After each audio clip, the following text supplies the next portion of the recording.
Assalamualaikum dan salam keluarga Malaysia. Saya Lidi Yusrina Abdul Ilyas bersama anda dalam Berita Pagi Sarawak edisi Khamis 3 November. Majlis Penyelidikan dan Pembangunan Sarawak SRDC digesa untuk mencari penyelesaian terbaik bagi isu pembinaan jalan raya yang lebih berkualiti dan berkesan di kawasan Tanah Gambut di Sarawak. Premier Sarawak Tan Sri Abang Johari Tun Openg memberitahu keadaan jalan raya yang beralun di kawasan Tanah Gambut terutamanya di bahagian Sibu dan Mukah sering menjadi isu yang memerlukan penyelesaian jangka masa panjang dalam menjamin kualiti jalan raya serta keselamatan pengguna jalan raya. Datuk Patinggi Tan Sri Abang Johari berharap agar SRDC bersama penggiat industri dapat mengembling tenaga serta idea ke arah membangunkan satu teknologi baru dalam pembinaan jalan raya di kawasan Tanah Gambut.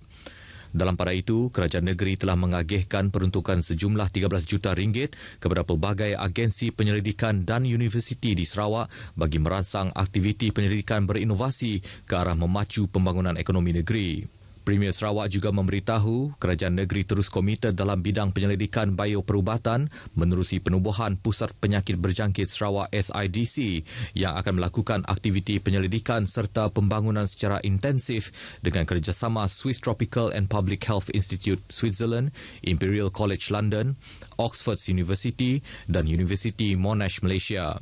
Justru itu, kerajaan negeri telah memperuntukkan sejumlah 8 juta ringgit bagi membiayai pelbagai program penyelidikan, pembangunan modal insan yang akan membolehkan SIDC beroperasi sepenuhnya menjelang penghujung tahun 2024.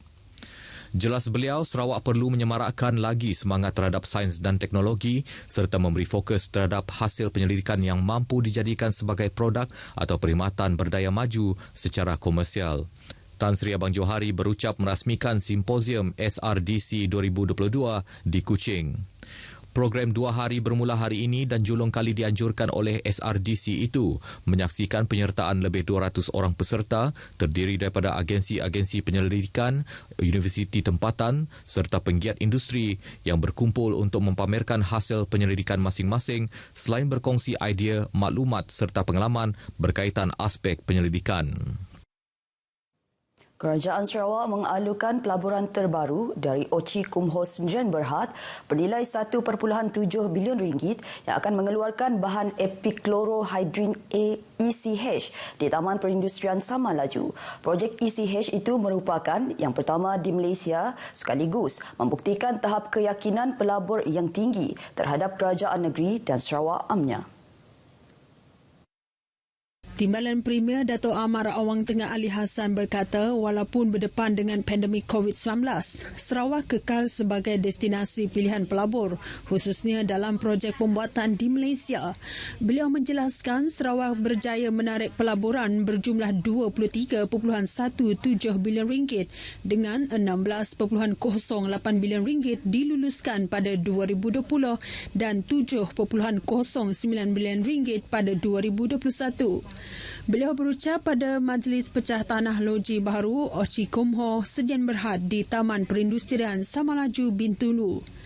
Dato' Amar Awang Tengah berkata loji baharu itu akan menghasilkan ECH melalui kuasa hidroelektrik dengan bioglycerin dan garam semula jadi yang diperlukan dalam sektor pembuatan dan perindustrian seperti pembinaan kapal, kereta dan kejuruteraan awam. Beliau menambah projek tersebut adalah selaras dengan strategi pembangunan pasca COVID-19 2030 yang menggalakkan lebih banyak pembangunan dalam industri hijau dan boleh diperbaharui agar Sarawak dapat menyumbang kepada aspirasi negara rendah karbon dan neutral karbon menjelang 2050. Kerjasama Kerajaan Persekutuan dan Kerajaan Negeri Sarawak cukup erat dalam isu keselamatan di Negeri Sarawak. Menteri Pertahanan Kanan Datuk Seri Hishamuddin Tun Hussein memberitahu keselamatan merupakan teras utama dalam usaha sama memelihara keselamatan rakyat serta Negeri Sarawak. Datuk Seri Hishamuddin menjelaskan ia merupakan komitmen pihaknya untuk mengatur gerak aset dan anggota Angkatan Tentera Malaysia ATM ke Sarawak dari semasa ke semasa. Katanya ini termasuk bagi memperkukuhkan keselamatan di sempadan yang diperjelas sewaktu pertemuan bersama Premier Sarawak Datuk Patinggi Tan Sri Abang Johari Tun Openg di Wisma Bapa Malaysia di Kuching. Rombongan Datuk Seri Syamuddin meluangkan masa lebih kurang 1 jam dalam pertemuan tersebut. Gabungan Parti Sarawak GPS hanya akan membuat keputusan untuk bekerjasama dengan gabungan parti lain selepas keputusan pilihan raya umum PRU ke-15, PRU 15, Setiausaha Agong GPS Datuk Seri Alexander Nanta Linggi berkata ini termasuk cadangan bagi GPS bekerjasama dengan Pakatan Harapan. Itu baguslah kalau dia berpandangan begitu. Jadi terpulang kepada parti-parti dari Sarawak dan Sabah lah untuk mempertimbangkan, dan kita akan melihat keadaan selepas pilihan raya nanti. Nah, selepas dikira keputusan pilihan raya. Terlalu awal untuk kita buat kenyataan ataupun statement bagi perkara itu buat sekarang lah. Beliau diminta mengulas mengenai kenyataan Timbalan Presiden Parti Keadilan Rakyat Rafizi Ramli pada Selasa lalu yang memaklumkan bahawa Pakatan Harapan sedia bekerjasama melibatkan gabungan termasuk daripada Sarawak. Sementara itu, mengulas mengenai pengumuman 4 calon dari Perikatan Nasional yang akan bertanding di Sarawak pada PRU 15 pula, beliau berkata ia adalah terpulang kepada mana-mana parti yang ingin mencalonkan ahli parti untuk bertanding di Sarawak memandangkan negara kita mengamalkan sistem demokrasi berparlimen. Datuk Seri Alexander berkata demikian kepada pemberita selepas Majlis Penyerahan Peranti Siswa Keluarga Malaysia di Dewan Jubli Universiti Teknologi Mara UiTM Sarawak Kampus Samarahan. Beliau yang juga Menteri Perdagangan Dalam Negeri dan Hal Ehwal Pengguna turut menyampaikan sumbangan food bank siswa daripada kementerian bagi membantu anak-anak siswa yang kurang berkemampuan dan memerlukan untuk mendapatkan keperluan makanan. Raikan keterangkuman. Keterangkuman. Raikan Kesejahteraan. Raikan Perpaduan. Raikan keluarga Malaysia. Kita teguh bersama. Kita teguh bersama.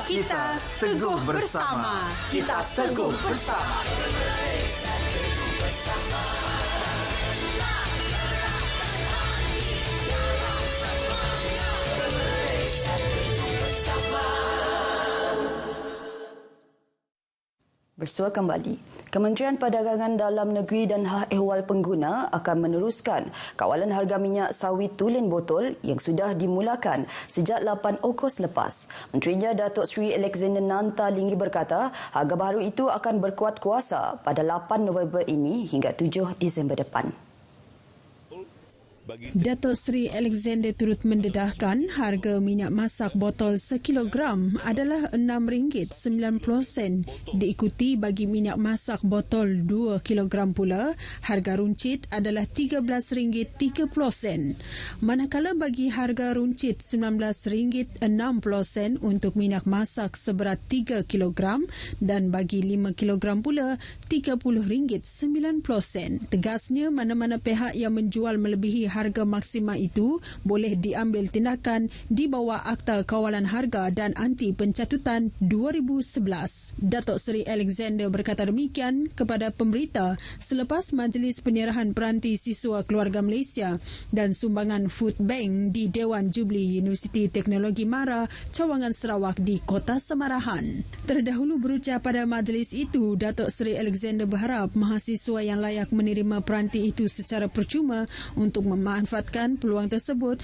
bagi membantu dalam proses pembelajaran sesuai dengan kemajuan teknologi masa kini. Seramai lebih 1,300 mahasiswa UiTM Cawangan Sarawak daripada golongan B40 telah diluluskan permohonan untuk mendapatkan peranti siswa tersebut.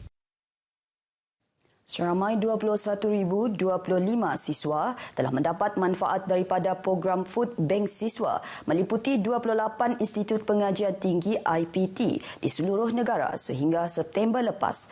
Menteri Perdagangan Dalam Negeri dan Hal Ehwal Pengguna Datuk Seri Alexander Nanta Linggi berkata program itu semalam melebarkan sayap dengan pelancaran program tersebut di Universiti Teknologi Mara UiTM Cawangan Sarawak yang menjadi IPT yang ke-29 menerima manfaat inisiatif berkenaan.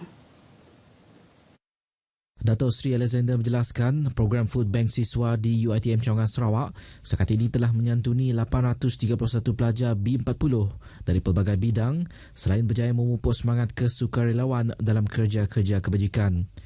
Jelasnya program itu kelolaan Sekretariat Food Bank Malaysia, Kementerian Perdagangan Dalam Negeri dan Hal Ehwal Pengguna KPDN HEP telah digerakkan sejak Februari 2019 dengan bantuan turut disalurkan kepada golongan memerlukan termasuk B40 terpilih dan mangsa bencana alam seperti banjir. Sementara itu, beliau berkata kementerian itu turut melaksanakan inisiatif teknologi pembungkusan secara retort yang melibatkan industri perhotelan, catering dan pengeluar makanan berasaskan pertanian. Sehingga kini katanya 12 mesin retort telah beroperasi di 10 lokasi terpilih dan menghasilkan lebih 3,000 pek makanan untuk diagihkan kepada golongan sasar yang dikenal pasti. Karnival Hari Kerjaya dan Pendidikan Anjuran Pejabat Pendidikan Daerah Bintulu dengan kerjasama Yayasan Sarawak dan Persatuan Guru Bimbingan dan Konseling Zon Bintulu menitik beratkan peluang pendidikan dan pekerjaan kepada generasi belia termasuk di luar bandar. Ahli Dewan Undangan Negeri Tanjung Batu, Johnny Pang Leong Ming berkata, karnival tersebut juga memberi peluang kepada lepasan Sijil Pelajaran Malaysia SPM dan Sijil Tinggi Persekolahan Malaysia STPM untuk merancang masa depan yang lebih baik menerusi peluang latihan yang sesuai. Beliau menjelaskan karnival itu juga membantu pelajar untuk memilih kursus atau bidang yang sesuai dan selari dengan agenda pembangunan belia. Beliau berkata demikian semasa perasmian Hari Kerjaya dan Pendidikan di Bintulu. Sebanyak 8 institusi pengajian tinggi awam dan swasta serta 10 agensi kerajaan dan swasta menyertai karnival tersebut. Paparan itu tadi mengakhiri Berita Pagi Sarawak edisi Khamis 2 November. Dapatkan perkembangan sahih sepanjang masa melalui portal berita.rtm.gov.my. Saya Lydia Yusrina Abdul Ilyas. Hingga berjumpa lagi. Salam keluarga Malaysia.